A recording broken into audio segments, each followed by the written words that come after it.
Hi everyone, this is Monica Agrawal, lecturer in commerce from GGSSS Hisar. My dear students, आज हम करेंगे directing. तो चलिए, डायरेक्टिंग को करने से पहले हम नज़र डालते हैं आज के टॉपिक्स पर।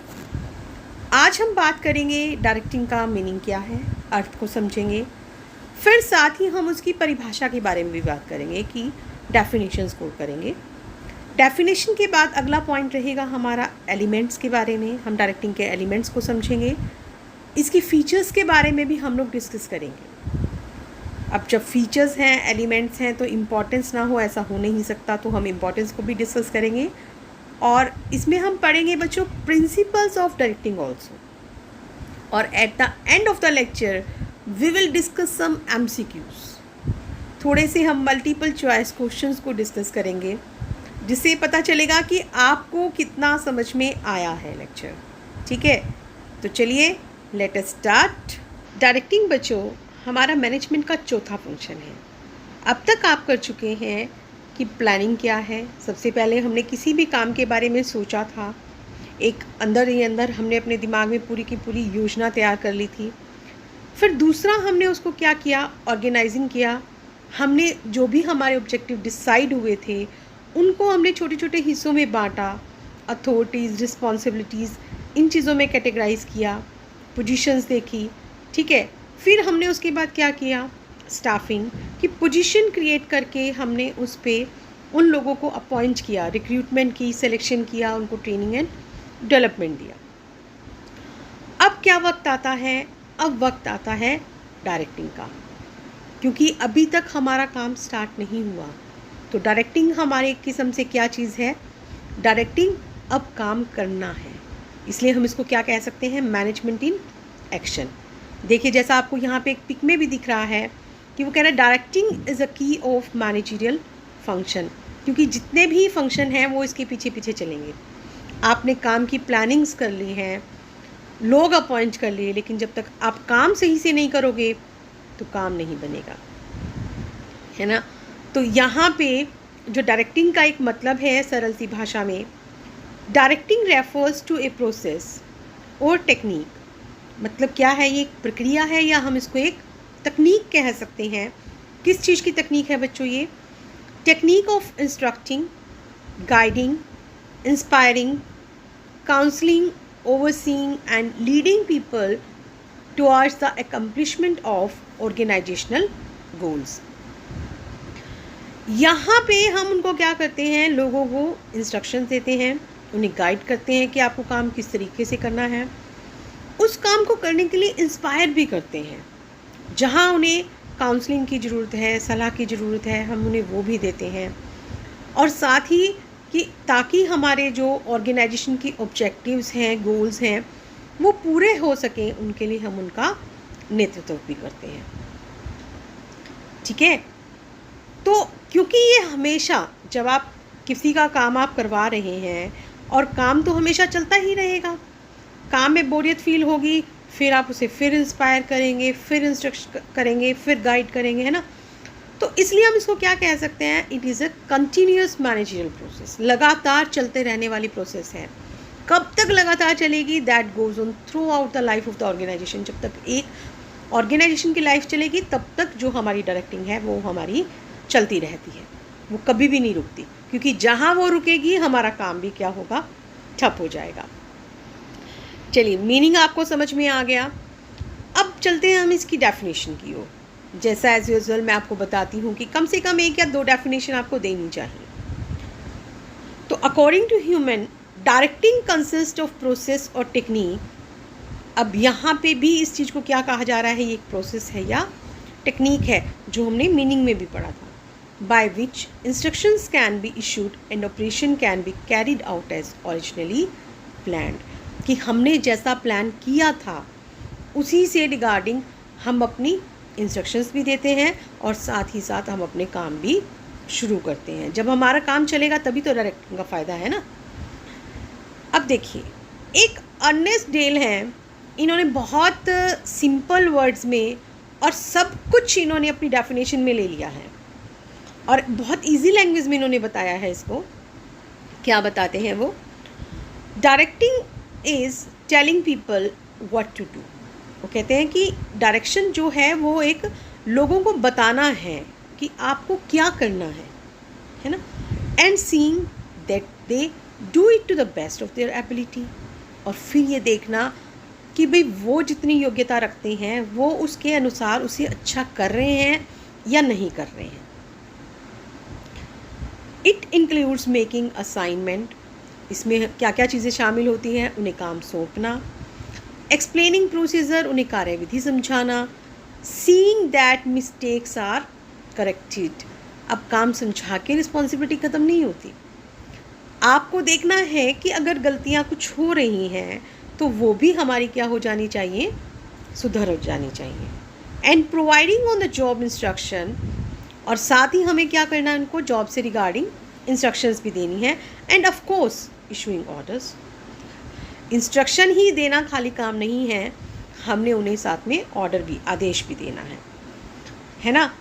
अब देखिए यहाँ पे उन्होंने कितना अच्छे से आसान भाषा में समझाया कि लोगों को काम बताना है कि क्या करना है, फिर देखना कि वो उसे अच्छे ढंग से कर रहे हैं या नहीं कर रहे हैं, उनको काम सौंपा, कार्यविधि समझाई, गलतियां हैं तो उसमें सुधार लेकर आए, इंस्ट्रक्शंस भी दी और साथ ही साथ हमने ऑर्डर भी इशू किया।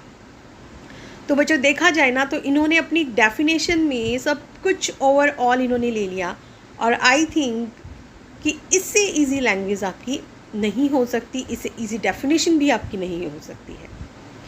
तो चलिए जब हम डेफिनेशन कर लेते हैं तो अब उसके बाद हमारा क्या आता है, कंक्लूज़न। कंक्लूज़न हमारी अपनी लैंग्वेज में हम कोई भी दे सकते हैं, ये पर्टिकुलर कभी भी ऑथर का नहीं होता। क्या है, directing means giving instruction, guiding, counselling, motivating and leading the staff in an organisation in doing work to achieve organisational goals. यहाँ पर भी फिर हम वही बात, क्योंकि कंक्लूजन में हम अल्टीमेट कह तो वही चीज़ें रहे हैं ना, चेंज तो मतलब नहीं हो सकता है कि क्या चीज़ है कि ये इंस्ट्रक्शन देना है, गाइड करना है, काउंसलिंग उनको समझाना है, मोटिवेट भी करना है और उनको लीड भी करना है, ताकि जो ऑर्गेनाइजेशनल गोल्स हैं वो हमारे क्या हो सकें, पूरे हो सकें। और एक चीज़ ध्यान रखनी है कि जो डायरेक्टिंग है वो सभी फंक्शंस के साथ होता है, प्लानिंग, ऑर्गेनाइजिंग, स्टाफिंग, कंट्रोलिंग, क्योंकि जो आपने प्लान किया, जैसे आपने सोचा था, अब उसी को तो आप एक्शन में लेकर आ रहे हो ना, इसीलिए हम इसको क्या कहते हैं, मैनेजमेंट इन एक्शन भी हम इसको बोल देते हैं। और हमेशा क्या होगा बच्चों कि ये जो चलेगा ये हमेशा टॉप टू लोअर चलता है। टॉप टू लोअर क्यों चलेगा, क्योंकि टॉप टू लोअर इसलिए चलता है कि ऊपर से जो टॉप लेवल वाले हैं वो आदेश देते हैं, नीचे वालों को काम समझाते हैं, मिडिल लेवल को, मिडिल लेवल किसको समझाएगा, लोअर लेवल को समझाएगा, लोअर लेवल फिर अपने नीचे जो वर्कर्स हैं उनको समझाएगा, है ना। अब नीचे से एक वर्कर तो आदेश नहीं दे सकता, आप बच्चे हैं, आप क्लास में क्या अपनी टीचर को ऑर्डर पास कर सकते हैं, नहीं, ऑर्डर हमेशा आपसे सुपीरियर आपको दे सकता है, नीचे वाला नहीं दे सकता, ठीक है। तो इसलिए हमेशा क्या चलेगा, टॉप टू लोअर चलेगा। जैसे एक ऑर्गेनाइजेशनल हरारी होता है ना, फॉर्मल ऑर्गेनाइजेशन होता है, सेम वैसा ही हमारा चलता है और लगातार चलता रहता है। जब तक हमारा ऑर्गेनाइजेशन चल रहा है थ्रू आउट लाइफ, तब तक हमारी जो डायरेक्टिंग है वो भी चलती रहती है, ठीक है बच्चों। तो आपको समझ में आ गया क्या है। अब जो हमने डायरेक्टिंग में कई चीज़ें पढ़ी कि किन चीज़ों से मिलकर बना है, जिन चीज़ों से मिलकर बना है उन्हें हम बोलते हैं बच्चों एलिमेंट्स। तो नेक्स्ट टॉपिक हमारा क्या है, एलिमेंट्स ऑफ डायरेक्टिंग। अब एलिमेंट्स में क्या क्या चीज़ें आ जाती हैं, देखिए 4 एलिमेंट्स हैं इसके। पहला है सुपरविज़न, दूसरा कम्युनिकेशन, तीसरा लीडरशिप, चौथा मोटिवेशन। जब ये चारों मिल जाती हैं ना तो हमारा क्या बन जाता है, डायरेक्टिंग। इन चारों चीज़ों से मिल के बना हुआ है। अभी देखिए मैं आपको इनका मतलब समझाती हूँ तो आपको उससे काफ़ी हद तक क्लियर होगा कि जो आपने अभी पढ़ा है सिर्फ उनके नाम हैं। जैसा मैंने आपको पहले भी बताया है कि कुछ भी नया नहीं है, ये बिज़नेस जो है वो कुछ भी नया नहीं है, सब कुछ वही है जो आपको पता है, सिर्फ आप लोगों के लिए टर्मिनोलॉजी नहीं है, नए नाम है, नथिंग एल्स। तो चलिए बच्चों, हम इनकी थोड़ी थोड़ी सी एक लाइन में एक परिभाषा करेंगे ताकि आपको क्लियर हो सके। पहला है सुपरविज़न। अब सुपरविज़न क्या है बच्चों? देखिए, सुपरविज़न किसी चीज़ को हम ये कह सकते हैं कि एक निरीक्षण करना है। जब आप कोई काम कर रहा है, आप उसको चेकआउट नहीं करोगे तो आप उस काम को करना बंद कर देते हैं या अच्छे से नहीं करते हैं। ऐसा होता है ना। आपको टीचर काम देता है, उसने एक दिन दिया, आपने उन्होंने चेक नहीं किया। अब नेक्स्ट डे फिर काम करोगे, फिर उन्होंने फिर नहीं चेक किया। थर्ड डे आप सोचोगे भाई वो चेक तो करते नहीं है, कोई बात नहीं, थोड़ा डिले कर लेंगे। धीरे धीरे आप काम करना छोड़ देते हो। तो सुपरविज़न मस्ट है कि उस काम को देखना कि वो जो भी काम कर रहे हैं कैसे कर रहे हैं, ठीक कर रहे हैं या नहीं कर रहे हैं। और अगर उन्हें किसी हेल्प की ज़रूरत है, मीन्स उन्हें डायरेक्शन की ज़रूरत है, तो वो भी प्रोवाइड कराई जाती है। तो इसलिए हम क्या कह सकते हैं, supervision employees overseeing the work of subordinates bye there superior, कि जो सुपीरियर हैं वो अपने सबऑर्डिनेट्स का काम देखते हैं। It is the act of watching and directing work of workers. हमें काम को भी देखना है और जो काम करने वाले हैं उन्हें भी हमें देखना है ना। सिर्फ एक सिंपल सा, इसे हिंदी में प्रेविक्शन भी बोल सकते हैं, निरीक्षण भी बोल सकते हैं। चलिए, ये था हमारा पहला एलिमेंट। सेकंड एलिमेंट कौन सा है हमारा? कम्युनिकेशन। कम्युनिकेशन बच्चों क्या है? कम्युनिकेशन है, communication is the process of passing information. एक दूसरे को इंफॉर्मेशन पास करना, एक्सपीरियंस देना, अपनी राय देना, from one person to another. एक दूसरे को अपनी राय देना, इंफॉर्मेशन देना, अनुभव शेयर करना, ये हमारा सारा क्या कहलाता है? कम्युनिकेशन। एक किस्म से हम ये कह सकते हैं it is a bridge of understanding, कि ये समझ का पुल है। अब देखिए, कम्युनिकेशन को इससे भी आसान भाषा में आप समझ सकते हैं। अब मैं आप लोगों को यहाँ पे समझाना चाह रही हूँ कुछ, ठीक है? आप उसे सुन रहे हैं, समझ रहे हैं, मीन्स मैं आपको कुछ बोल के बता रही हूँ, दिखला रही हूँ, लिख के भी दिखला रही हूँ, है ना। तो ये क्या है? हमारा कम्युनिकेशन है, क्योंकि मैं आपसे इन्फॉर्मेशन आपको पास कर रही हूँ, मैं अपनी ओपिनियंस बता रही हूँ, अपनी चीज़ें शेयर कर रही हूँ मैं आपसे। हम बातचीत कर रहे हैं, ज़रूरी नहीं होता बोलकर बातचीत की जाए, हम लिख कर भी कर सकते हैं, ठीक है। हम अपने गेस्चर्स के थ्रू भी कर सकते हैं, मतलब ऐसा ज़रूरी नहीं है कि आप बोलकर ही करेंगे। और लेकिन गुड कम्युनिकेशन कब होता है? जब जो सामने वाला कह रहा है वो सामने वाले को समझ वही आए। जैसे मान लीजिए कि अब मैं जो समझाना चाह रही हूँ ना, अगर आपको एग्जैक्टली वही समझ में आ रहा है जो मैं कहना चाह रही हूँ, तो इसका मतलब है गुड कम्युनिकेशन। और अगर आप वो नहीं समझ रहे जो मैं कहना चाह रही हूँ, तो यहाँ क्या है? Bad communication. तो अब यहाँ पे डायरेक्टिंग में भी क्या चीज़ आ जाती है बच्चों, कि जो हमारा लीडर है, जो डायरेक्शन करने वाला है, वो समझाएगा, अपनी बात बताएगा, उनको समझाएगा कि आपको काम कैसे करना है, इस गलती को आप कैसे सुधार सकते हैं, है ना। लेकिन उसका फ़ायदा कब होगा? जब सामने वाला जो वर्कर है या जो उसके लोअर है, जो उसके सबऑर्डिनेट है, वो उसको वही समझे जैसा वो समझाना चाह रहा है, ठीक है। थर्ड आता है फिर लीडरशिप। अब लीडरशिप क्या है? It refers to influence others in such a manner to do what the leader wants them to do. कहता है कि दूसरे लोगों को इस ढंग से प्रभावित करना कि वो वही करे जो एक नेता चाहे। तो हमें यहाँ पे देखना है कि क्या है चीज़ यहाँ पे, क्योंकि अगर वो प्रभावित उनको कर लेता अपने सबऑर्डिनेट्स को, तो जैसा जैसा सुपीरियर बोलेगा, सबऑर्डिनेट्स आँख बंद करके वहाँ पे चलते चले जाते हैं। And the last element is motivation.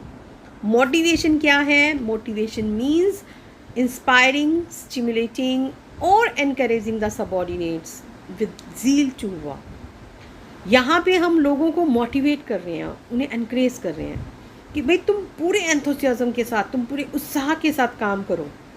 उनको हम देते हैं कि पॉजिटिव भी दे सकते हैं कि भाई अगर तुम काम अच्छा करोगे तो हम तुम्हें बोनस देंगे, तुम्हारी सैलरी बढ़ा देंगे। नेगेटिव भी हम दे सकते हैं कि अगर तुमने काम अच्छा नहीं किया तो हम तुम्हारे पैसे कट कर लेंगे। मॉनेटरी, पैसे बढ़ा देंगे, मॉनेटरी टर्म्स में हो गया। नॉन मॉनेटरी कि भाई रिकॉग्निशन आपको मिल रहा है ना। तो कोई हर एक तरीके के हम जो भी है उसमें देखना पड़ता है कि सामने वाला इंसान कैसा है, और उसके बेसिस पर वो हमें कौन सा इंसेंटिव उसके लिए यूज़ करना पड़ रहा है। मोटिवेशन देखिए क्लास में भी आपके यूज़ होता है। जब आप पढ़ते नहीं हैं या टेस्ट लेते हैं टीचर आपके, तो आपको बोलते हैं ना कि जो बच्चा क्लास में फ़र्स्ट आएगा उसे कुछ दिया जाएगा, या जो बच्चा क्लास में बहुत अच्छे नंबर लेके आ रहा है तो उसके लिए अगर क्लैपिंग कराई जाती है, दैट इज़ कि जब आपको ये लगता है भी हाँ मैंने आज अच्छे नंबर लिए और मेरे लिए पूरी क्लास में क्लैप हुआ, तो उससे आप क्या होते हैं, आप और उत्साहित होते हैं, आप और इंस्पायर होते हैं। आप सोचते हैं कि आज मेरे इतने नंबर आए हैं तो कल को मैं और ज़्यादा नंबर लेके आऊँ। या कोई आपका फ्रेंड है जिसके लिए आज क्लैपिंग्स कराई गई थी, तो आप सोचते हैं कि मैं भी अच्छे नंबर लेकर आऊँ ताकि मेरे लिए भी क्लास में क्लैपिंग हो। तो यहाँ पे ये चीज़ें क्या हैं, इंसेंटिव है। ज़रूरी नहीं होता कि पैसे से ही हर चीज़ को तोला जाता है, नहीं।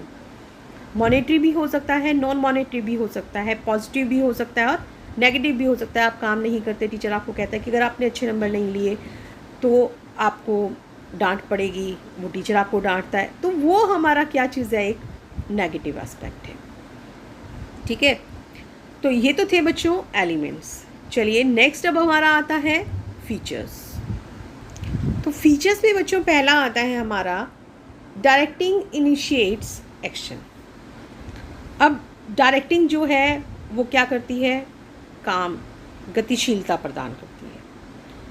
क्योंकि यहाँ पे अभी मैंने इसका एक नाम बोला था, मैनेजमेंट इन एक्शन। अभी आपने जो सोचा था, जो आपने लोग अपॉइंट किए थे, अब एक्चुअल में आप उसको करने जा रहे हैं, तो इसलिए हम इसको क्या कह सकते हैं, डायरेक्टिंग इनिशिएट्स एक्शन।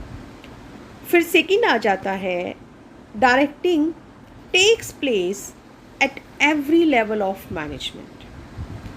ऐसा नहीं है कि डायरेक्टिंग सिर्फ एक टॉप लेवल पे होगा या फिर मिडल पे होगा या फिर लोअर पे होगा, नहीं। डायरेक्टिंग पूरे हर एक लेवल पे होता है।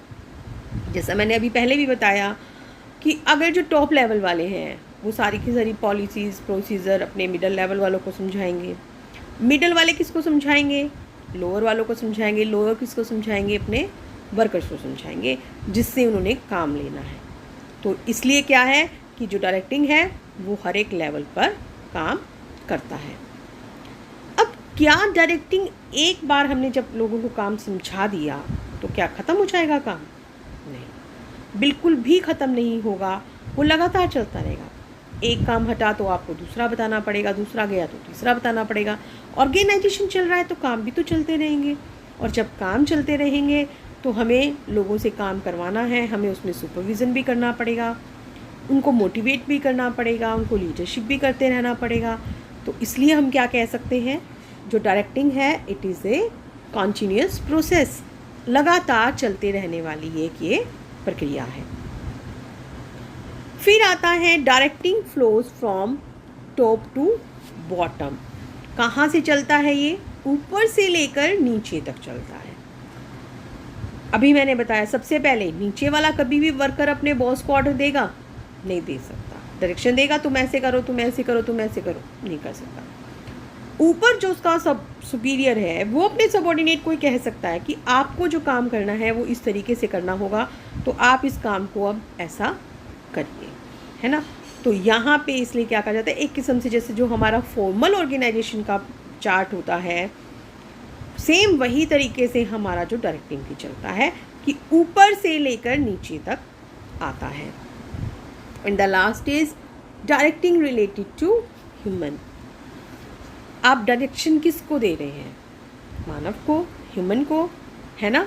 अब क्योंकि देखो किसी भी चीज़ को, निर्जीव चीज़ को जहाँ मर्जी रख दो, जैसे मर्जी रख दो, वो वहीं पड़ी रहेगी, उससे कोई फ़र्क नहीं पड़ेगा।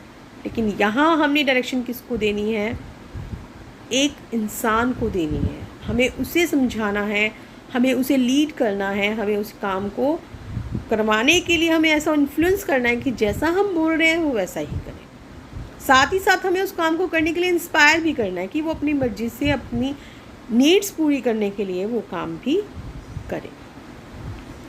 तो बच्चों आई होप आपको फीचर्स भी अच्छे से समझ में आ गई होगी। तो नेक्स्ट अब हमारा आता है इम्पोर्टेंस ऑफ डायरेक्टिंग। जो हमारी ज़्यादातर फीचर्स हैं उन्हीं से हमारी इम्पोर्टेंस भी निकल जाती है, कुछ नया नहीं है। चलिए फर्स्ट है हमारा क्या क्यों इम्पॉर्टेंट है। पहला, इट इनिशिएट्स एक्शन। क्या करती है ये देखिए, इसकी फीचर भी थी ना कि डायरेक्टिंग इनिशिएट्स एक्शन, ये काम को गतिशीलता प्रदान करती है। शुरू से हम एक बात पढ़ते आ रहे हैं कि directing is also called as management in action, कि जो आपने काम अब तक सोचा था उसको अब आप एक्शन में लेकर आ रहे हैं। अब उसको काम को मूवमेंट, आपने काम समझाया, काम करवा रहे हैं, कोई गलतियां हैं तो उसमें सुधार भी आप करवा रहे हैं। It integrates employee efforts. अब यहाँ पे ये अगला काम इसका क्या है, क्यों इम्पॉर्टेंट है, क्योंकि देखिए अलग अलग एम्प्लॉयज़ हैं, काम सब अपना अलग अलग कर रहे हैं, लेकिन क्या सबकी अपनी अपनी रागनी होगी? नहीं। काम कब पूरा होगा? जब सारों का जो कामों में है वो तालमेल होगा। अगर उनके बीच में आपस में तालमेल नहीं होगा तो वो काम को कर सकते हैं? नहीं, वो काम को कर ही नहीं सकते। अब जैसे देखिए कि क्या है कि मान लीजिए कि कोई एक कपड़े का शोरूम है। अब कपड़े के शोरूम पे उसने 5-7 वर्कर रखे हुए हैं, है ना। तो अब वहाँ पे क्या होता है कि एक जो कोई भी कस्टमर आता है तो पहला जो है वर्कर है वो उसे कहता है भी हाँ आइए, आपका स्वागत है। फिर दूसरा कहता है यहाँ बैठिए, पानी पीजिए। तीसरा कहता है कि नहीं, आप देखिए क्या चीज़ आप पसंद करेंगे, है ना, देखना। तो वो उसे बड़े अच्छे से ढंग से दिखाता है। चौथा उस चीज़ को पैक करता है, 5वां बिलिंग करता है। अब यहाँ पे काम कब चलेगा, काम उसकी सेल कब बढ़ेगी? जब 5 एम्प्लॉइज़ काम अच्छे से कर रहे हैं। अगर इनमें से एक भी गड़बड़ कर देगा, माल दिखाने वाला है वो ढंग से माल ही नहीं दिखा रहा, या जो शुरू में ग्रीट करने वाला है वो ढंग से गेट नहीं खोल रहा है, वो पानी मांग रहा है, कस्टमर्स को पानी नहीं दिया जा रहा है, तो मीन्स कहीं ना कहीं अगर किसी एक एफर्ट में भी कमी है तो काम अच्छे से नहीं होगा, है ना। तो इसलिए डायरेक्टिंग का काम क्या है? It integrates employees efforts. Third आता है it is the means of motivation. अब यहाँ पे क्या है कि ये मोटिवेट भी करता है। कैसे मोटिवेट करता है? अब कोई वर्कर अगर अच्छा काम कर रहा है, वो कहता है भाई वाह, शाबाश, आपने बहुत अच्छा काम किया है, तो अब उस वर्कर को एप्रिसिएशन मिल रहा है काम करने के लिए, तो वो उस काम को और दुगने तरीके से करेगा कि मैं और अच्छा करूं और बॉस मुझे और शाबाशी दे। और अगर कहीं ये हो जाता कि भाई वो काम को अगर अच्छा करता है लेकिन उसे कुछ नहीं कहा जा रहा, ठीक है, जो एक काम नहीं करने वाला है वो भी अच्छा से चल रहा है, जो काम कर रहा है अच्छा, तो दोनों में कोई फ़र्क नहीं रह जाएगा ना। तो काम वो इंसान जो कर रहा था वो सोचेगा जो नहीं कर रहा उसका भी क्या बिगड़ गया, या मुझे कुछ एक्स्ट्रा क्या मिल गया, तो वो काम करना बंद कर देता है। तो डायरेक्टिंग क्या करता है? मोटिवेट करता है। और मोटिवेशन करने के लिए मैंने आपको बताया था कुछ भी किसी भी तरीके से मोटिवेट किया जा सकता है, जैसे कि मॉनेटरी से या नॉन मॉनेटरी से, कुछ भी हो सकता है, ठीक है। नेक्स्ट है it facilitates to implement changes. ये चेंजेस को भी लागू करवाता है। अब आप कंपनी में कुछ और ऑटोमेटिक मशीन्स ले आए, अब वर्कर्स क्या हैं, वो विरोध कर रहे हैं, नहीं आप ऐसे कैसे ले आए। उन्हें खतरा हो गया कि भाई अगर ऑटोमेटिक मशीन आ जाएंगी तो आप कोई भी चेंज करोगे तो उनको निकाल दिया जाएगा, तो वो विरोध तो करेंगे ना उस चीज़ का। तो डायरेक्टिंग उन्हें समझाता है। अब जैसे देखिए क्या करेगा वो, फॉर एग्ज़ाम्पल कि एक कहीं पे टाइपराइटर लगे हुए थे। अब टाइपराइटर लगे हुए थे, कंपनी क्या करा, कंपनी ने कंप्यूटर ले आई। अब जिसको टाइपराइटर चलाना आता था उसको कंप्यूटर नहीं चलाना आता। अब वो वर्कर तो रोएगा बेचारा, वो कहेगा भी मुझे तो नौकरी से निकाल देंगे, मुझे तो कंप्यूटर आता ही नहीं है। तो वहाँ पे फिर क्या होगा कि वो उसे समझाएगा कि नहीं, हम आपको कंप्यूटर की ट्रेनिंग दे देंगे, और इतने फॉर द टाइम बीइंग वो उसको किसी ऐसी जगह पे ट्रांसफ़र कर देगा जहाँ पे वो काम वो कर सके। अब उससे उस वर्कर को क्या होगा, कोई दिक्कत नहीं होगी क्योंकि उसकी नौकरी को कोई खतरा नहीं है। तो वो कहेगा ठीक है भाई, कंपनी अच्छी चलनी चाहिए, चेंज हम भी एक्सेप्ट करते हैं, है ना। तो इस तरीके से जो डायरेक्टिंग है वो फैसिलिटेट्स टू इम्प्लीमेंट चेंजेस।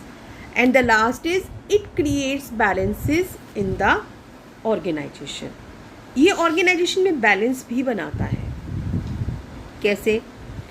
अब देखिए यहाँ पे जैसे कि आपने एक वर्कर था, उसको कह दिया कि भाई तुम सेल अच्छी करोगे ना, तो जितनी भी एक्स्ट्रा सेल होगी हम तुम्हें एक्स्ट्रा प्रॉफिट देंगे। अब वर्कर कहता है कि हम तो फिर सेल में निकाल दो इस माल को, 50% ऑफ दे दो, 70% ऑफ दे दो, ताकि माल ज़्यादा बिकेगा, मेरे को फ़ायदा होगा। लेकिन मालिक क्या कहता है कि भाई नहीं, इससे तो हमें नुकसान है।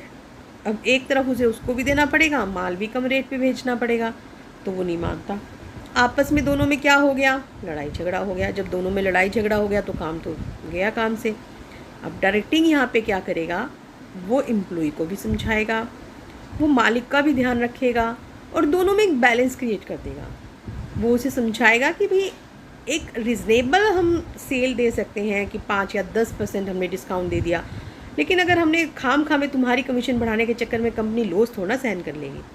और उधर से मालिक को भी समझाएगा कि अगर हमारा 2-4% प्रॉफिट कम होता है, लेकिन उसके बदले सेल ज़्यादा होगी तो प्रॉफिट कहीं से ज़्यादा आ जाएगा, तो मालिक भी समझ जाएगा।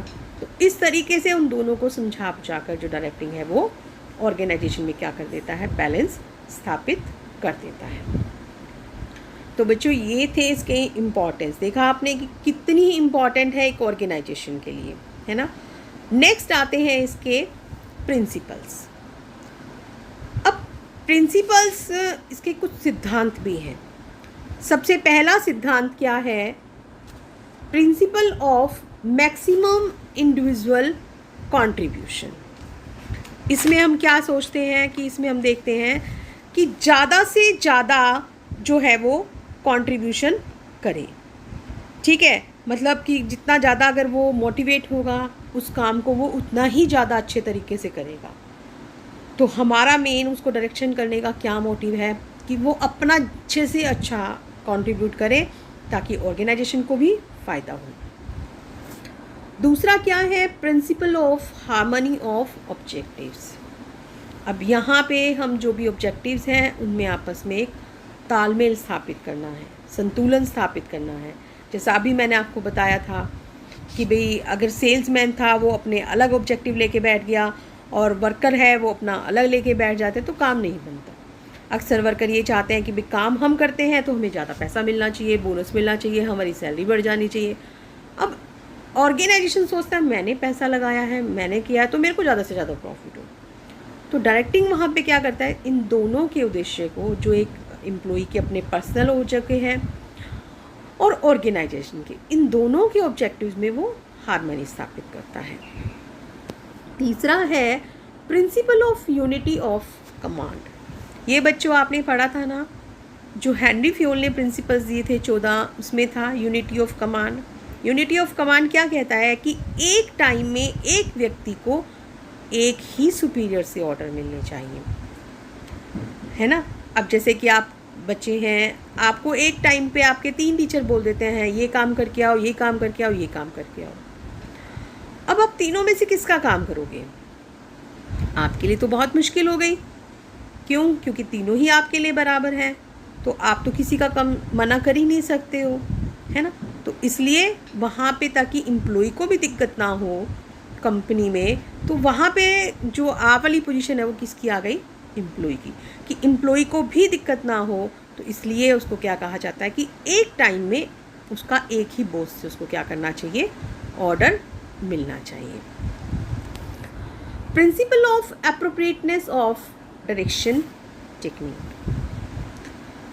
अब यहाँ पे हमें अपनी सही टेक्निक का यूज़ करना है कि सही जो भी हमारी टेक्निक है कि किस तरीके से हम अपना कम्युनिकेशन हम अपना अच्छा रखें, मोटिवेशन के लिए हम जो भी अपने अच्छे, जो भी हम उसके लिए जो एम्प्लॉइज़ मान रहा है उन चीज़ों को हम अप्लाई करें। ये चीज़ हमें ध्यान में रखनी होगी कि जिस तरीके से वो काम अच्छा करें हमें वही टेक्निक्स अपनानी चाहिए। नेक्स्ट आता है बच्चों प्रिंसिपल ऑफ मैनेजरियल कम्युनिकेशन। अभी मैंने बताया था कम्युनिकेशन कब अच्छा है, जब जो बोलने वाला है, जो बोल रहा है, और सामने सुनने वाला उसे वही समझे। मैं आपको जो समझाना चाह रही हूँ अगर आप वही समझ रहे हैं, दैट इज़ गुड कम्युनिकेशन। तो यहाँ पे भी क्या है कि प्रिंसिपल ऑफ मैनेजरियल कम्युनिकेशन क्या कहता है कि जो हमारे डायरेक्शन दे रहे हैं वो उसको वैसे ही समझा जाए, जो सबॉर्डिनेट्स हैं उसे वैसे ही समझे जैसे सुपीरियर उसको कहना चाहता है, और वो उसके लिए उस ऐसी ही लैंग्वेज यूज़ करे जो उनको समझ में आ जाए। अब जैसे देखिए, डॉक्टर अपनी भाषा लिखता है, लिख के देता है ना, आप डॉक्टर के पास जाते हैं, वो प्रिस्क्रिप्शन लिख के देता है आपको। कभी आपको समझ में आया कि उसने क्या लिख के दिया? नहीं, हम तो उसे ध्यान लगा लगा के कि भाई क्या है नहीं पता चलता। लेकिन देखिए, केमिस्ट के पास जाएंगे आप और केमिस्ट को बोलेंगे कि ये डॉक्टर ने लिख के दिया है, ये दवाई दे दो, वो फट से पढ़ लेता है, उसे तो डॉक्टर के पास जाने की भी ज़रूरत है। क्यों? क्योंकि उसको वो लैंग्वेज आती है, हमें वो उसकी भाषा समझ में नहीं आती है ना। तो डॉक्टर अगर हमें कोई बात समझा रहा है तो हमें हमारी भाषा में समझाएगा। ऐसे ही कंपनी में अगर हम कुछ कर रहे हैं तो जैसे वर्कर्स को समझ में आए हमें उनको वैसे ही समझाना चाहिए। नेक्स्ट है principle of use of informal organisation. Formal organisation, informal organisation, दो तरीके के ऑर्गेनाइजेशन होते हैं। फॉर्मल में क्या होता है कि जैसे चलता आ रहा है, एक पूरा स्ट्रक्चर होता है कि वर्कर है, उसके ऊपर फोरमैन है, फोरमैन के ऊपर सुपरवाइज़र हो गया, फिर मैनेजर हो गया, मतलब इस तरीके से एक चेन चलती रहती है और आपको जाना है तो थ्रू प्रॉपर चेन जाना पड़ता है। लेकिन इनफॉर्मल में क्या होता है, कोई रिश्ते नहीं है, अपनी अपनी मर्जी से कहीं से भी आप किसी से इनफॉर्मली बात कर सकते हैं। तो अगर आपने डायरेक्शन देनी है ना, अच्छी आप डायरेक्शन देना चाहते हैं तो आप इनफॉर्मल को यूज़ कीजिए। उससे क्या है कि वो समझने वाला भी जो है ना आराम से आपसे बातचीत करेगा और काम को अच्छे ढंग से भी करता है। प्रिंसिपल ऑफ लीडरशिप, नेतृत्व का सिद्धांत। अभी मैंने लीडरशिप में क्या बताया था, ऐसा कुछ करना, इस ढंग से लोगों को प्रभावित करना कि वो वही करें जो एक नेता चाहे। तो अगर हम उन्हें अपने इन्फ्लुएंस में ले लेते हैं तो हमें काम करवाना बहुत आसान हो जाता है, क्योंकि अगर वो हमारा एक बार कहना मानने लग गए तो हम उनसे कोई भी चेंजेस हैं या काम भी है अच्छा करेंगे। ठीक है। And last principle is principle of follow through. ये क्या कहता है हमारा कि जो प्रिंसिपल ऑफ फॉलो थ्रू है कि हमें हर चीज़ को ध्यान में रखना है, हर चीज़ की ओर जो हमें पूरी की पूरी जितनी भी नीतियाँ हमारी बनाई गई हैं, जितनी हम गाइडलाइंस जारी कर रहे हैं, हमें सब देखना है कि कितना हमने क्या जारी किया था, कितनी हमने डायरेक्शंस दी थी, उनको किस हद तक अप्लाई किया गया है या नहीं किया गया है। ये सब हमारे को अगर पता होगा, हम जानकारी रखेंगे तो हम डायरेक्टिंग अच्छे से और कर सकते हैं। तो बच्चों, ये तो थे इसके प्रिंसिपल्स। आगे आते हैं इसके, अब हम चलते हैं क्योंकि जो इस चैप्टर में करने वाला था वो हम कर चुके हैं। ठीक है। अब चलिए, अब बारी आती है थोड़े से MCQs की, उससे आपको पता भी चलेगा कि क्या समझ में आया और क्या नहीं आया है। चलिए, फर्स्ट क्वेश्चन हमारे पास है, while other functions prepare a setting for action. वो कहता है जहाँ पे जो दूसरे फंक्शंस हैं वो एक एक्शन की सेटिंग करने की तैयारी करते हैं, name the function that initiates action in the organisation. तो आपको ऐसे कार्य का नाम बताना है कि जो ऑर्गेनाइजेशन को एक्शन में लेकर आता है। कौन सा काम है जिससे एक्शन में आ जाता है?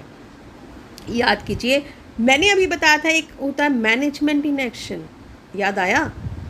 क्या प्लानिंग है? नहीं, प्लानिंग में तो हम सोचते समझते हैं कि क्या करना है, कैसे करना है। ऑर्गेनाइजिंग में हम काम को छोटे छोटे हिस्सों में बांट लेते हैं। स्टाफिंग में हम लोगों को अपॉइंट करते हैं, रिक्रूटमेंट करना, सिलेक्शन करना। तो आंसर हमारा यहाँ पे फिर क्या चीज़ है? आंसर है हमारा डायरेक्टिंग। डायरेक्टिंग ही तो एक ऐसा फंक्शन है ना जो सारे दूसरे कामों को एक्शन में लेकर आता है, इसीलिए इसको हम क्या कहते हैं? Management in action. चलिए, नेक्स्ट क्वेश्चन है, identify the level at which the directing function takes place in an organisation. आपको एक ऐसा जो बताना है कि डायरेक्टिंग जो है वो ऑर्गेनाइजेशन में किस लेवल पे लिया जाता है, टॉप लेवल पे, मिडिल लेवल पे, या फिर लोअर लेवल पे, या फिर इन सभी पे। किया था ना, टॉप लेवल वाला मिडिल लेवल को ऑर्डर देगा, डायरेक्शंस देता है, मिडिल लेवल वाला लोअर वाले को देता है, तो इसका मतलब लोअर वाला आगे वर्कर्स को देता है। तो इसका मतलब जो डायरेक्टिंग फंक्शंस है वो किस पे आता है? ऑल ऑफ द अबव पे आता है। चलिए नेक्स्ट आता है बच्चों हमारा, it refers to the process of instructing, guiding, counselling, motivating and leading people in the organization to achieve their objectives। आपको बताना है कि इनमें से ऐसा कौन सा है जो ये प्रोसेस करता है कि इंस्ट्रक्ट करना, गाइड करना, काउंसलिंग करना, मोटिवेट करना और लीडिंग करना लोगों को, कि ताकि वो ऑब्जेक्टिव्स पूरे कर सकें। प्लानिंग करता है ऐसा? नहीं। ऑर्गेनाइजिंग भी नहीं, स्टाफिंग भी नहीं करता, तो कौन करता है? Directing। And the last is, which of the following is not an element of directing? ऐसा कौन सा है जो डायरेक्टिंग का एलिमेंट नहीं है? 4 एलिमेंट थे, फटाफट से देखो कि कौन सा एलिमेंट नहीं है। सुपरविज़न था, कम्युनिकेशन था, लीडरशिप थी, इंस्पेक्शन था क्या? नहीं। तो यहाँ पे इनमें से ऑप्शन कौन सी राइट है? इंस्पेक्शन। ठीक है, तो बच्चों आज के लिए हमारा इतना ही। That's all.